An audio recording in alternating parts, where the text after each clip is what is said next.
back to the second segment of the live taping of the Harmonize Your Life Conversations on Self-Care for Women of Color podcast.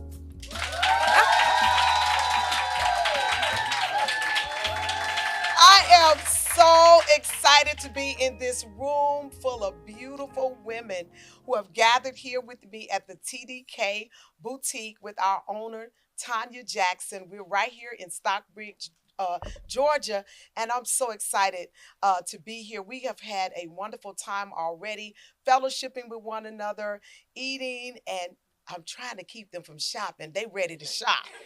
But we got one more conversation, and I'm gonna turn these girls loose and let them do what they came to do. I think that's why they really came.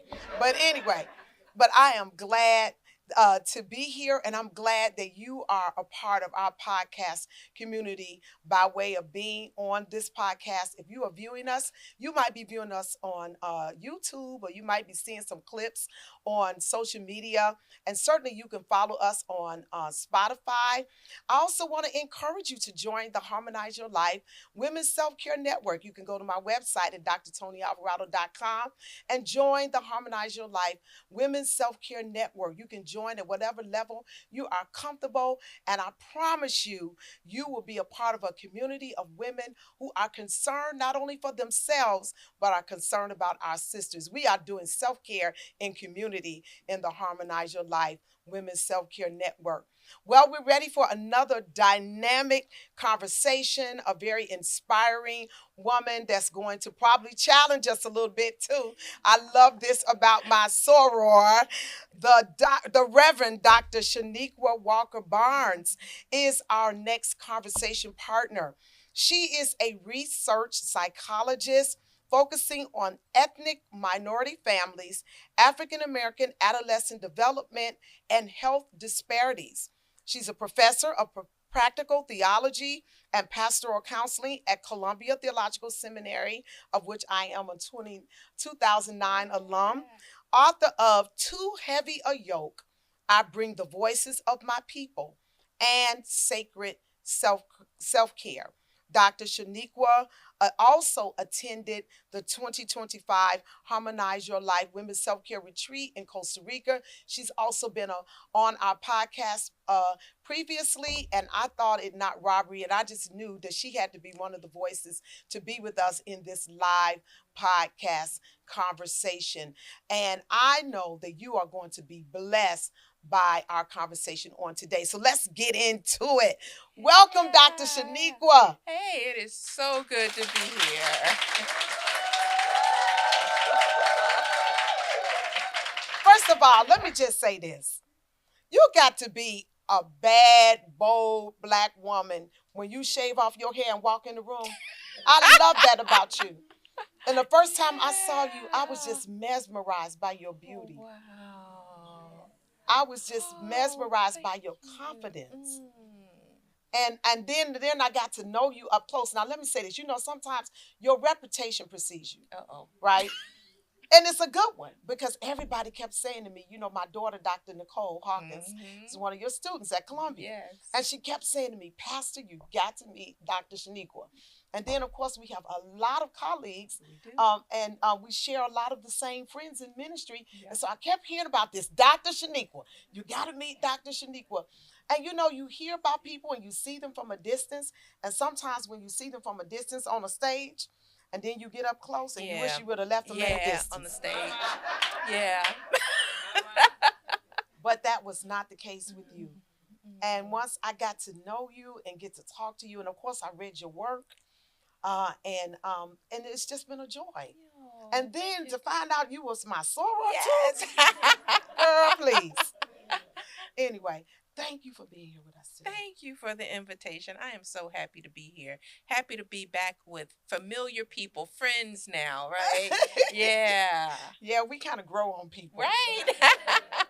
We kind of grow on people. So you have two amazing books that have been, I would say, groundbreaking work in the area of merging because of your work in theology, your work in psychology, Yeah. psychologist, but you've really married this thing of theology, psychology, and self-care, health, and wellness. And I love Yeah. that about you. And so the first time I read your first book, Too Heavy a Yoke, I mean, it took me a minute to get through it because I could see myself. Yeah. So much of that book. I mean, it Yeah. really, it was, that book, that book is not just one you can just pick up and read in 5 minutes. You really have to sit with it. Yeah. And so I appreciate your work. Mhm. And then, of course, you came behind that with sacred self-care. So talk to me about your motivation for writing Yeah. these books. You know what? I say with every book, I'm really trying to save my own life. I mean, that's really what my books are about. They usually come from something I'm wrestling with. Um, I say that God likes to use my life as an object lesson for every book I write, right? And so um, I Too Heavy a Yoke is my first book, and it's about the burden of the strong Black woman. And it really came from me realizing, first of all, I was one, right? And it started with me. I hadn't even heard of that, except in the way that we all hear about it, use Yeah. that term, Yeah. right? But at some point, reached a point of crisis and a Mhm. point of real breakdown, and came across that term in another book and said, "Oh, that's me." Right? But was also really confronted with it wasn't just me.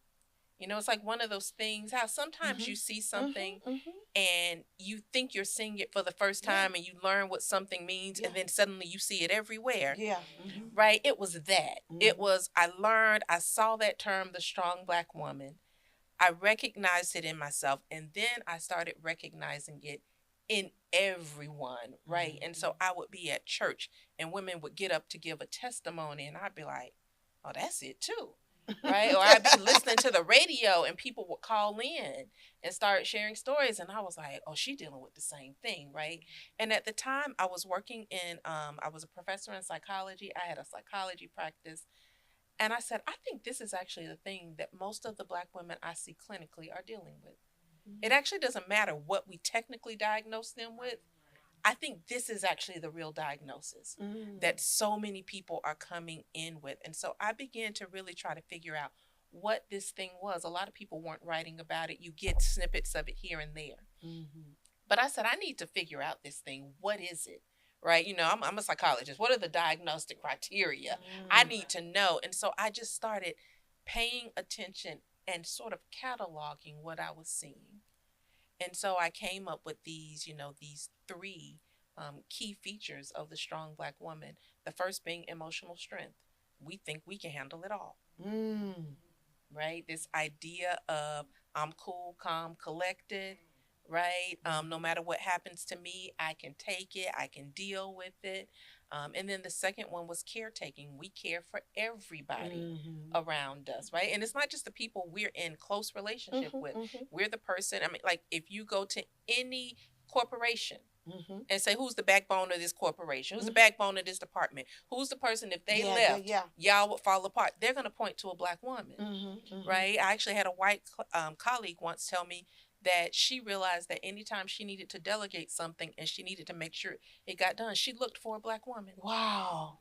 So people know this about us, right? And so that caretaking, and then independence. We give and we give and we give, but we think we're not supposed to receive. We think we're supposed to be completely self-sufficient, not relying on anybody emotionally, financially, in any way. So we're always supposed to help, but we're never supposed to receive help. And when you take those three things together, it really puts us in sort of this deadly bind, and really quite deadly, right? So many of us suffer from a lot of health problems. Now you won't know it because we're gonna look good. Okay. We can dress it up. Yeah. We can Been dress there. it up. Been there, done Right? that. I mean, Yes, we yes. might have a cane, but it's gonna be a cute cane. Oh yeah, we gonna bling it. Our cane gonna have bling on it, baby. Right? And so, yes. And so we will dress ourselves up almost to hide what we're really feeling. Mm. Right? And we'll put the makeup on, we'll have the clothes, we'll have the hair, we'll have everything, but inside we're crumbling. And so I was feeling that, and I wanted to try to help us figure out, this is what is going on with us. This is why we have, so many stories of Black women just dropping dead. Right? Nobody knew, successful Black women, college presidents, and pastors who just suddenly dropped dead, right? And people say, we didn't even know she was sick, right? She didn't even know she was sick, right?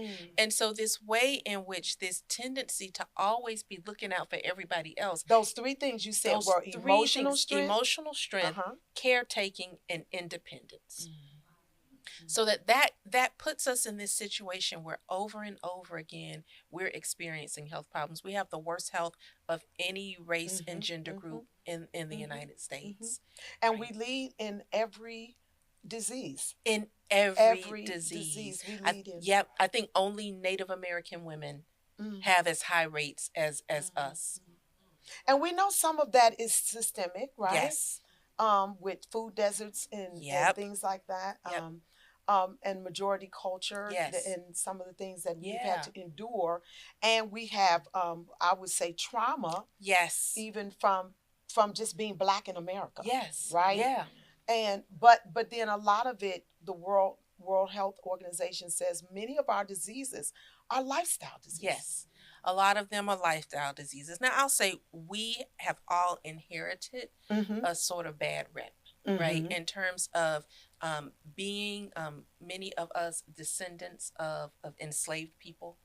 So we come from people whose journeys to this place were through trauma, whose lives were through trauma. Many of us, our own families it's the stories of trauma. I know in my family, you can't start telling a story and not go too far and you're going to hit racism. Right? At some point, like just the smallest little story about, I was thinking about this recently, one time asking my grandmama, why she used to get these samples in the mail. She would always get these like nice stuff that we didn't get in our neighborhood. Nobody else got. And she said, oh, it's because the companies think white people still live here. Wow. She was always getting free stuff, right? It's like little stories, the smallest little thing led us to conversations. And so we carry that racism. And that's with us all the time. But what do you call that? And so that is cultural trauma, right? And so many of us are walking around with cultural trauma in our bones. And it's gotten worse over the years. It's not just stuff we carry from our ancestors.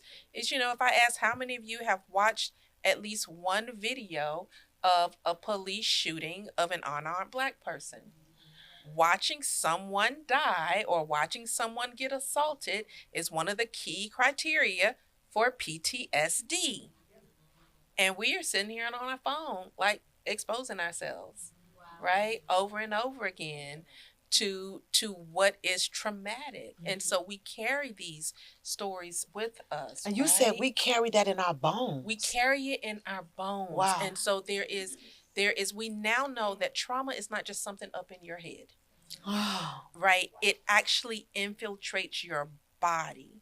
Right? It causes all sorts of health problems. And so they've done a study now. It's called ACEs, the Adverse Childhood Experiences Study, where they just ask people about adverse experiences. They, did you grow up poor? Did you grow up with somebody who was a substance abuser? Did you grow up experiencing abuse? And then they track those people's health and realize that childhood abuse, neglect, and poverty increase our risk of disease in so many different categories. Cancer, substance abuse, heart problems, hypertension, right? And the more I read this, and I looked at my ACEs score, I got a 5, right? I think it's like over 3, you're going to have problems. I was like, oh, I got a 5. The top score is 10. Oh. And that's just how many of these categories. It's not even asking about severity. So we now know this. We also know that carries across generations.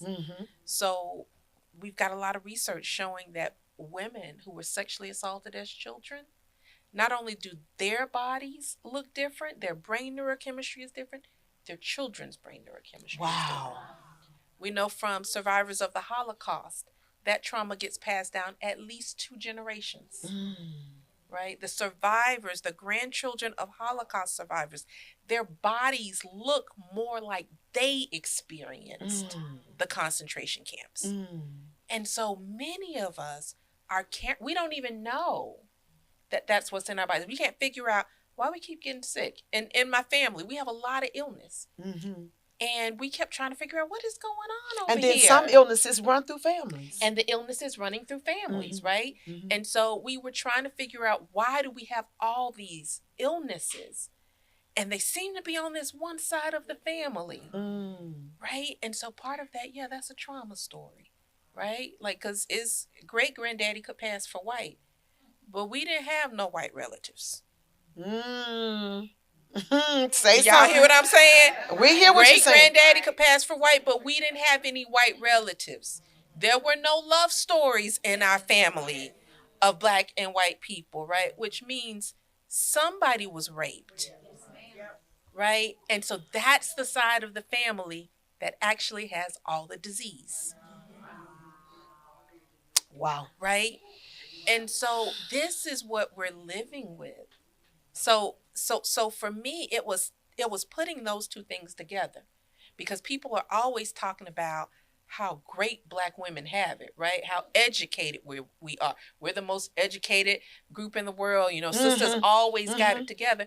And I kept saying, but you're not paying attention to the ways we're suffering. And the ways we're suffering are deeply connected to this idea of strength.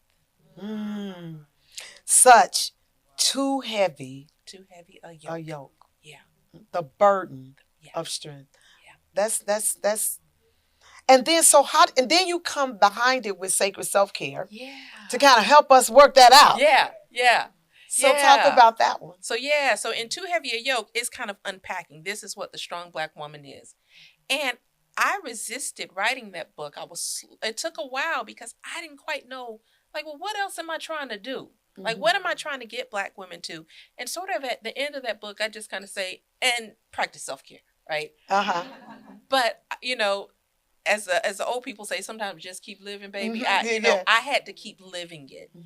And so for me, it was being on my own self-care journey, figuring out what exactly this meant, messing up, failing, starting back over, and really trying to figure out, what is self-care? What does this mean? What is it that I need? And then how do I now unpack this concept of self-care? Because that's another term we use a lot. We say practice self-care, but a lot of us don't actually know what that means, exactly. Right? And so when you say, I would tell people, self-care, they'd be like, oh, I got a vacation coming up. I'm like, well, that's all well and good, but I'm talking about today. You don't wait till you go on vacation. Exactly. To practice self-care. Right? Exactly. And so sacred self-care really became about, I say it's a primer in self-care. It is a basic how-to self-care, right? But it's not just about what we need to do. It's also about what makes it hard to do the things we need to do. Because if I were to ask you, most of you know what self-care is needed. Right? What do you need to be healthy? You could name those things. But then why don't you do those things? That's the next. And those are the things that we have to look under and see. Yeah. What's under that? Yeah. Why am I not doing, even though I know what to do? I know what to do. Why am I not doing it? When I get up in the morning, I know I need to exercise. I absolutely know this. And why do I not do it? Right? Because I have a lot of competing priorities, because there are people that depend on me, right? There are all these other things that require my time, my energy, and let me do all that, and I'll come back and exercise at the end of the day when I have time, except I never have time. Do you know how many times I hear that story? I don't have time. I don't have time. And you know what I say? Time is like money, right? Yeah. It only spends once. And you're either going to have time to be sick or time to be well. That's right. Now, which one would you rather spend your time doing? Yeah. Being well or sick? Yeah. Just you can spend your money being healthy. Yep. Or you can spend your money on co-pays. Yes. Yep. Yeah. The body is going to get its time. It's going to get it. And so you can either give your body the time now, or it's going to It's going to take the time. Exactly. Later on, Mhm. right? And not in And ways maybe you want. rob you of precious time. Of precious time. Yeah. The way you want to actually spend your time, Mhm. you won't actually be able to do. Yeah. One of my clients recently, in a conversation, she was going down all the reasons why she couldn't. And I said to her, why? My question to you is, why would you esteem all those other things greater than you esteem Greater you? than you. Yeah. Yep. Why are all those other things more important than Right. you? And Ashley Eder is a coach. She's a psychologist, and I follow her, and I quote her in saying, when we understand and we begin to appraise that I am a central piece Yeah. to the fabric Yeah. of my life, Yeah. that without me, none of this is None of possible, this. then I begin to take care of me. I'm the central piece. Yep. And so I have to take care of me. Yes. You Yep. know, Yeah. I must take care of me. And this, when you get that revelation, when you get that shift Yes. in your mind, then you're able to say no and not feel guilty, Yes. right? Yeah. You're able to do the things that you need to do for you. Yeah. And so I love the fact that you're helping us look at what is it that, why are we not doing it? Right. Right. That's a different Yeah. question. It's a very different question, right? And it's one that requires us to have to face ourselves, right? You know, you and Chandra were already talking about control, Mm-hmm. right? And a lot of us, we have to confront the fact that we like being in control. Mm-hmm. We like being needed, and we get a big ego boost out of being needed. Mm. And if they can live their life without us in the center of it, fixing everything for them, then we begin to feel like we don't have a place. So we get our in value the world. and our worth from Yeah, it. we're getting our value and our worth from being needed by other people, right? And we need to learn how to find our value just in our own self, in our own creation, in our own belovedness by God. Oh, well, that's Right? good right there. Yeah. That's So, good. Yeah. That's good. Yeah. And so when we can start doing that, then we can figure out, oh, they don't actually need me to do this, right? And I don't have to feel like I'm going to miss out on something from not being in the mix all the time. I can trust their capacity to be able to handle their own lives. And maybe they won't do it skillfully, but they'll learn. Yeah. Yeah. Right? If they might be clumsy, they might mess up, and you know what? They'll learn. Yeah. They'll learn. Yeah. Yeah. Yeah. Yeah. It's a mess on aisle 7. Go get it. Right? Listen, you are a 2-time breast cancer survivor. Yeah. Girl, you like Rocky. Talk to us about that. Yeah. You know, that is Chandra, when she talked about, breast cancer saving her life. Yeah, I'm one of those people. I don't think God gave me breast cancer to teach me a lesson, but I'm very much like her. I'm gonna get my blessing. I'm gonna figure out, and what can I learn from this? If I gotta go through it. If I gotta go through it, I gotta wrestle something positive out of it. And for me, it really was recognizing how much of my time, energy, and health I was devoting to other people, including institutions that didn't love me back.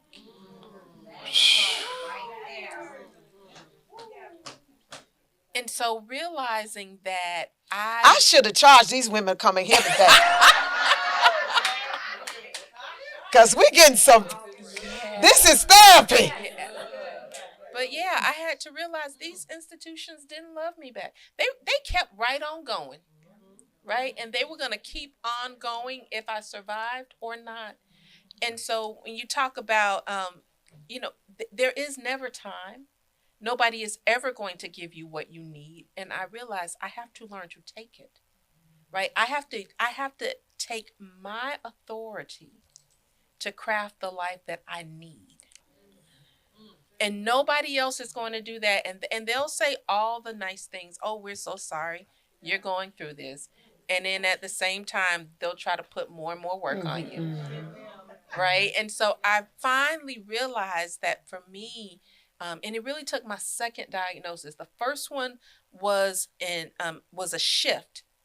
The second one was seismic because I didn't expect it to come back. I actually knew the first diagnosis was coming. I knew it was coming. I knew I was gonna. My mother is a breast cancer survivor. I had a sense from the time I was in my 20s that I was eventually going to have breast cancer. I knew I was going to get the diagnosis, and I knew it wasn't going to kill me. Hallelujah. I knew that. I had certainty of that. But when that second diagnosis came, I was like, oh, this thing is really trying to kill me. Like, wait a minute. Right. And so I had to really wrestle through that. And what does this mean? And what if it is still lurking in my body right now? So then how shall I live? And not die. Right. And live until you die. You know, that's my term.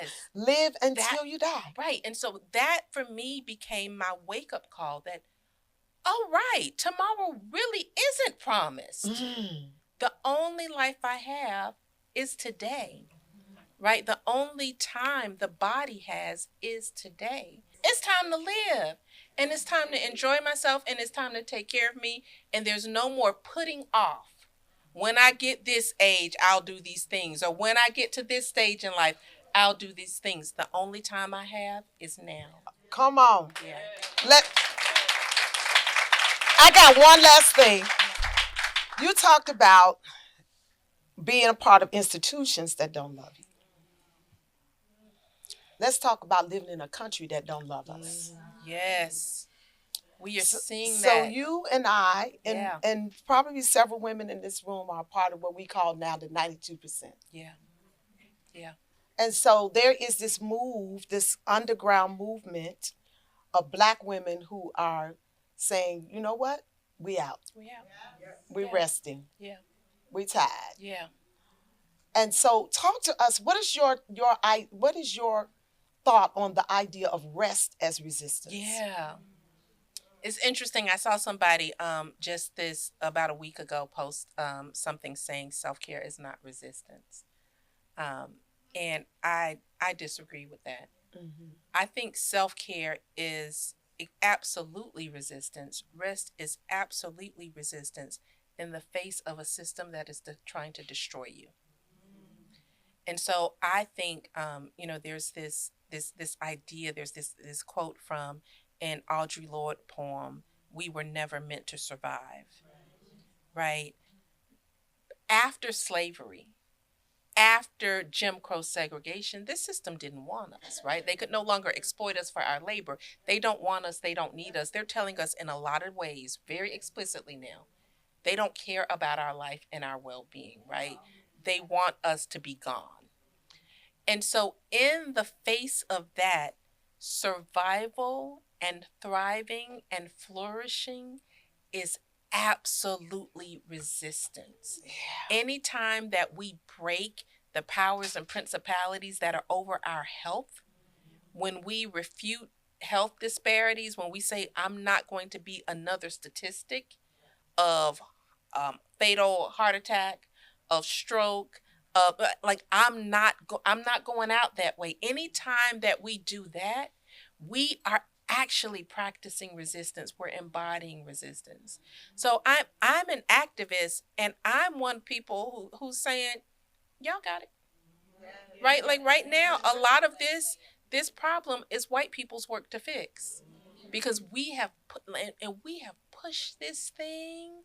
Black women in particular have pushed this country again and again to try to live up to its promise. What we have done is incredible. It shouldn't have even been possible, what we have managed to do. But I think it is time for us to say, you know what, we're going to focus our energy on making sure our people survive.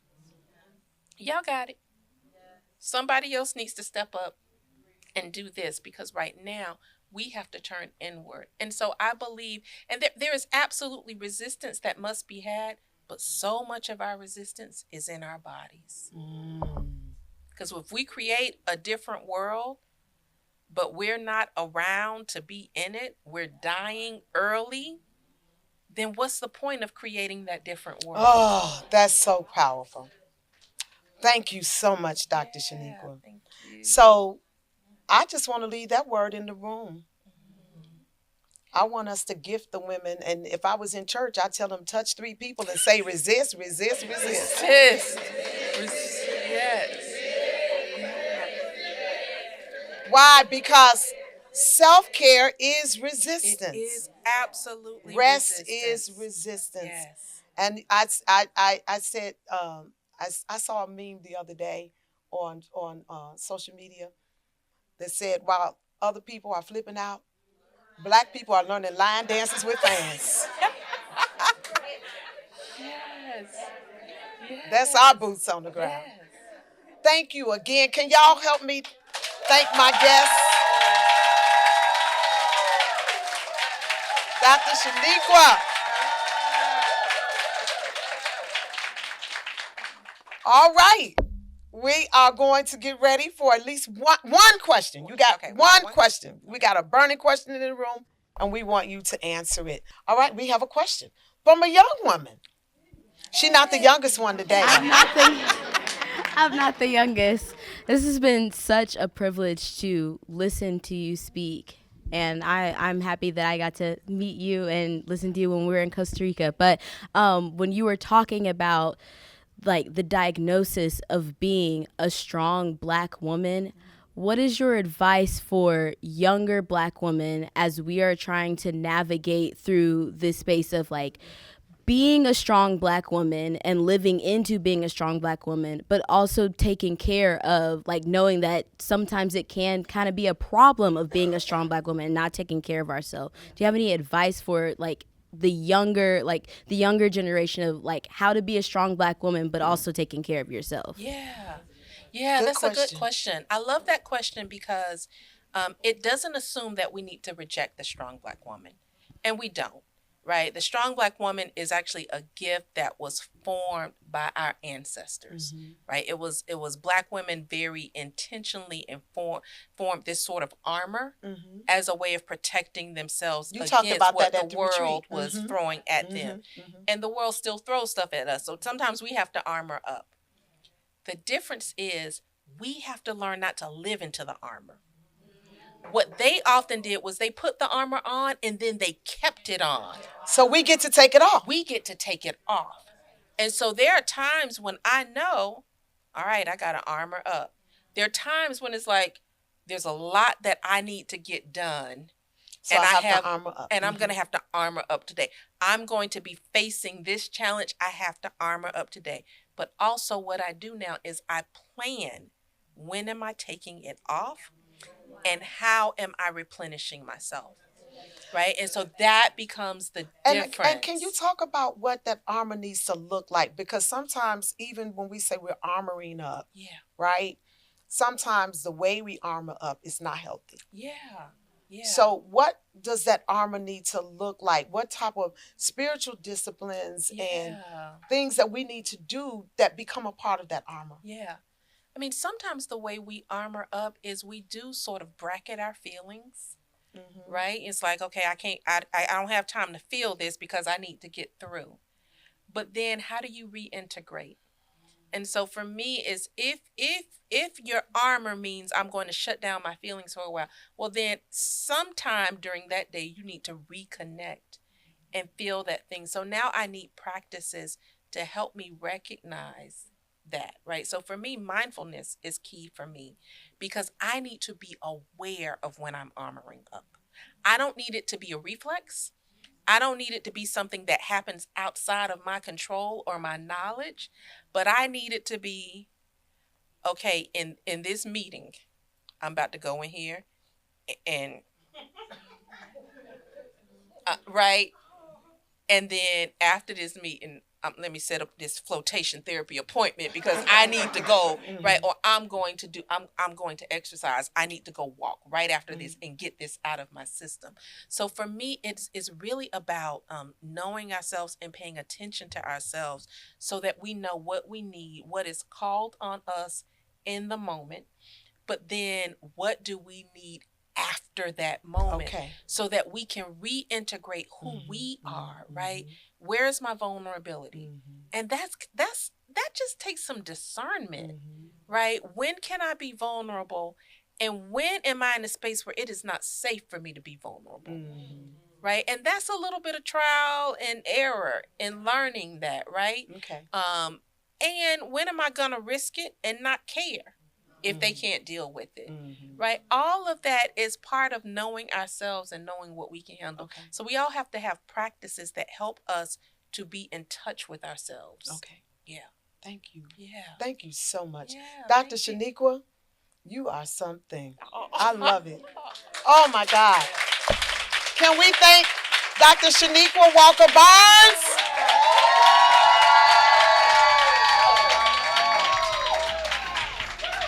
All right, well, it's a wrap. We'll see you again on the Harmonize Your Life Conversations on Self-Care for Women of Color podcast with your host, Dr. Tony G. Alvarado.